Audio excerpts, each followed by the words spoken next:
আমার পুচকু আত্মার শান্তির জন্য সবাই কামনা করো। কি হয়েছে সোনা? কি হয়েছে? কি মুখ দিয়ে মুখে কি রে? তোর মুখে কি এগুলা?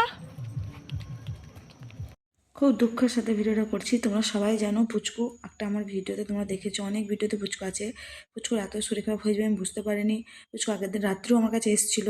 তোকে আমরা ডাক্তারের কাছে নিয়ে গেলাম, ডাক্তারের ইঞ্জেকশন ওষুধ দিল, আমি জল টল দিলাম, খাদ্য দিলাম, দুধ দিলাম, মানে কোনো রকম কিছুভাবে ওকে কোনো একটু ঠিক করা গেল না। ওকে আমি ডাকছি, ও আমার দিকে তাকাচ্ছে, ও চোখ নাড়ছে, কথা বলার চেষ্টা করছে, কিন্তু কিছুই করতে পারছে না। মানে এত ওর শরীর খারাপ হয়ে গেছে। ওকে কিছু কেউ খাইয়ে দিয়েছে না, ও কারেন্টে শর্ট খেয়েছে, আমি কিছু বুঝতে পারলাম না। প্রচুর চেষ্টা করলাম বাঁচানোর, কিন্তু শেষ পর্যন্ত আমি পুচকুকে বাঁচাতে পারলাম না।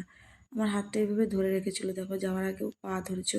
মানে এত দুঃখ লাগছে না, কি বলবো, আমার কিচ্ছু ভালো লাগছে না, আমার ঠিক ভাতও ঢুকছে না। বিকেল 4টে বাজলেই ওর কথা খুব মিস করি আমি।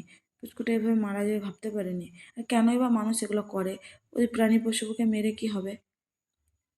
এই পর্যন্ত পুচকু আর নাই, শেষ। তার আগে এতক্ষণ ছিল। যাক, আমরা চাঁদা টাদা তুলে পুচকুর ক্রিয়া কাজ করবো। ভিডিওটা দুঃখজনক। তোমরা সবাই পুচকুর আত্মার শান্তি কামনা করো। জয় হনুমান লিখে যেও কমেন্ট সেকশনে।